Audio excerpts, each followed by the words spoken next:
This is the Snaptain E10 foldable drone.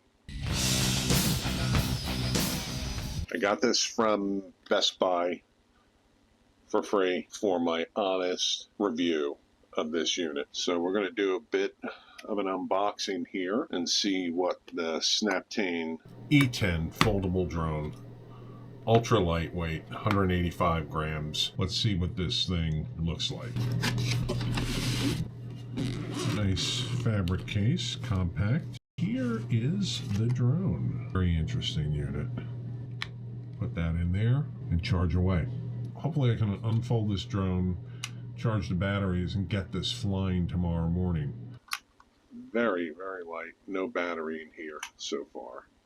So we'll see what that looks like. But as you can see, it's very light. There's the camera. And then the controller, which is interesting.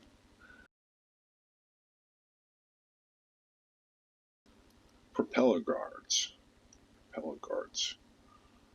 So this is the battery. LiPo high performance battery, and here is a second one. They charge a little USB-C plug. Put the cable in there, put it into a charger, and charge away. Unfold this drone just so we can see what it looks like. Hopefully I can unfold this drone, charge the batteries, and get this flying tomorrow morning. I've been waiting to put this up in the air. It's 185 grams. Some of the DJI products that I have a Mini 2 and a Mini 3 Pro, both of them are 249 grams. Or this is substantially less. This is 185, so I wouldn't think this would do that great in the wind. Fold that out. Fold that out. This is it. Battery goes like this. Slides in. There you go. The controller here is pretty simple. It's got two antennas like that fold up. It's got two handles at the bottom that fold down. It's kind of a cross between a entry-level drone and a toy drone. Here's the flip-up spot for the phone, and I can take the phone and just put it in here, like so. Download the Snaptain app, and hopefully we'll have weather tomorrow to use the controller to fly this.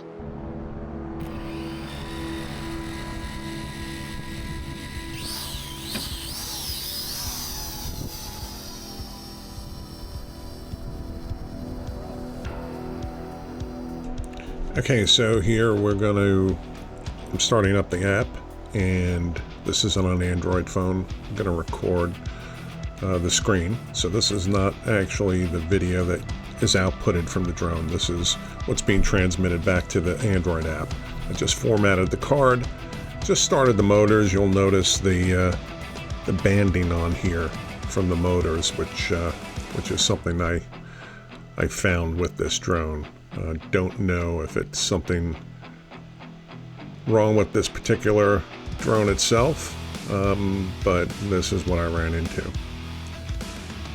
Getting a couple messages here, altitude, stability. You'll see all the options up top. The app is pretty standard and gives you a status of what's going on with the drone. Here you see I'm not that far away. I'm probably about 150, 200 feet away from where I took off, and the drone signal's kind of weak. But there's a lot of Wi-Fi interference here from all the houses, so in an open area and field, you'll probably have better reception. Now here is the video that was recorded to the card, 1080p. It is a little bit. Of course, it is better than the screen recording that I showed. You see the banding here, so it was not, that interference was not from the transmission from the drone back to the phone. this is coming out of the camera and being recorded to the actual SD card. So the video is okay. It's not bad. It's a little shaky. It was a little windy that day. It was a little bit of a challenge to control this. In hindsight, I probably should have flown this on a different day in an area that was flat, did not have any obstacles or houses or anything I could potentially crash into. To tell you the truth, I panicked a little bit with this drone, expected a little bit of a smoother experience, so I just wanted to get it back down safely and without hitting anything or crashing, and I did accomplish that, but it was a bit of a challenge.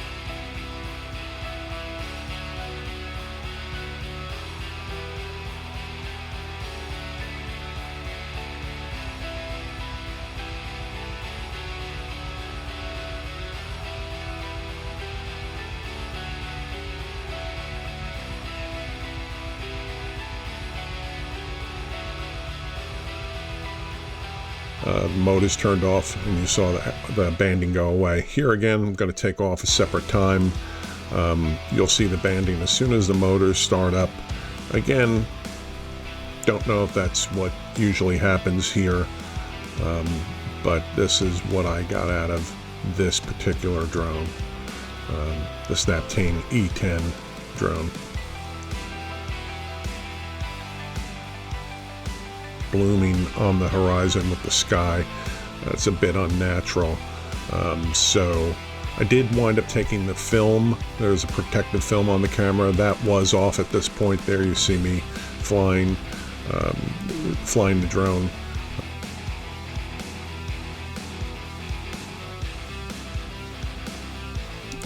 I'll put a link up in the top corner here to some of my other drone videos so you can see the comparison.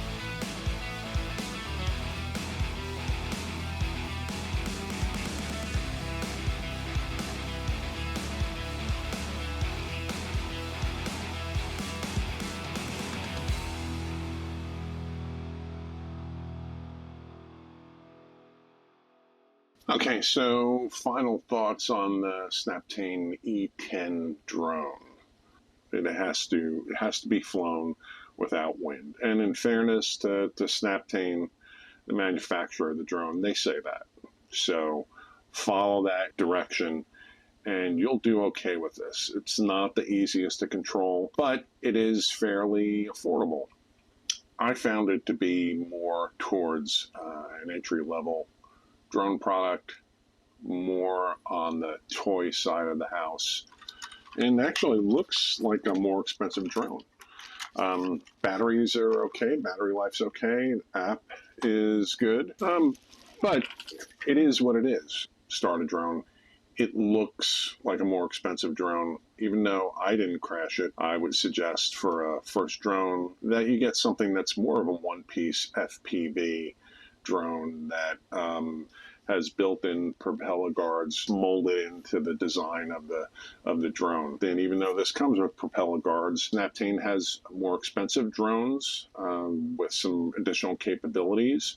I see a slot between this drone and maybe some of the entry-level DJI products where it might make sense. This flew okay. The camera wasn't great. Like I said, I didn't crash it, but I didn't have much confidence in it either. But as a first drone, if you're going to fly it where there's no obstacles in an open field. As for the video and pictures it takes, if you're new to drones, you'll be surprised. Did see some artifacts that seem to be related to the motors running, so I'm not sure what that is. If there was something wrong with it and that was impacting the video. Banding showed up in both the transmission between the drone and the controller, which uses standard Wi-Fi signal, or SD card into the memory slot on the bottom of the drone right here.